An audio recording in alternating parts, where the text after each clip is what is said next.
Here I am on the Me-Mel ferry, which is one of the new ferries for Sydney Ferries. But one thing I'm here to celebrate is the skipper of this ferry is Ryan Champley, and he's the first Aboriginal skipper in the history of Sydney Ferries, which is almost 150 years. It's a wonderful achievement. It's an achievement that we should have had many, many years ago, but we'll celebrate it today. In this place you call Australia, it's still Aboriginal land. I stand on Aboriginal land. When I was asked in the interview, like, why do you want to do this? And I said, one of the reasons is because I want to be a role model to all the other young Indigenous kids out there. So I can put my arm around them and say, hey, look, we can do things like this. You don't have to go down that other path, you know. We can make a good living doing stuff like this. You know, to be told for so long that we weren't good enough, and then to finally show everyone that, you know, we are, you know, especially being, you know, stolen generation like our ancestors. It's like, it was always something to sort of hide and be ashamed of in case we was taken again, but I feel this has made me proud of my culture and who I am. Earlier this year we've launched our Reconciliation Action Plan, and today we've got our message stick, which has been on all modes of transport throughout New South Wales on a ferry for the very first time. The message stick traditionally was to carry messages across Aboriginal nations.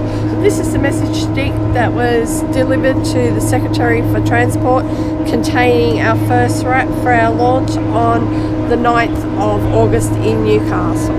You stand on Aboriginal land.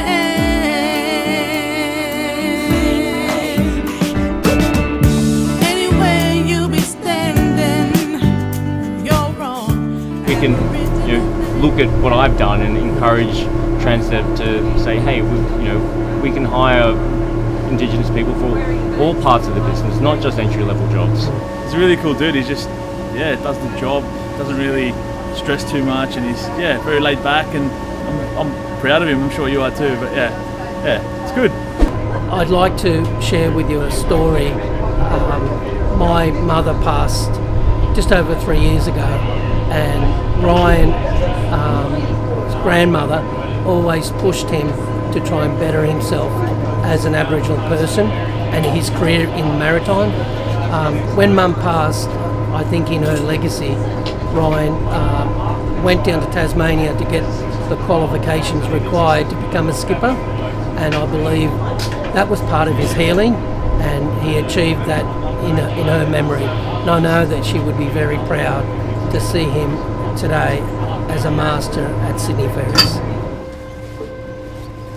My nan, Aunty Fay, she was always on me. She'd call me at least once a week and say, Ryan, what are you doing? You need to do your tickets. You need to go and study. You need to be a skipper or an engineer. You need to do something. And I was like, yeah, Nan, all right, I'll do it. And then 3.5 years ago, she passed, and that really lit a fire under me. And I booked all the holidays I had, my long service, my annual leave. I used it all, and I went to Tasmania for 4 months, and I did my Master 5 and my Marine Engine Driver Grade 2. It was her belief in me that really spurred me on and made me believe I could do it, because I never saw myself as a skipper or an engineer ever in my wildest dreams, but she saw something in me that I didn't, and that was a real catalyst for me doing this, and I hope she's proud.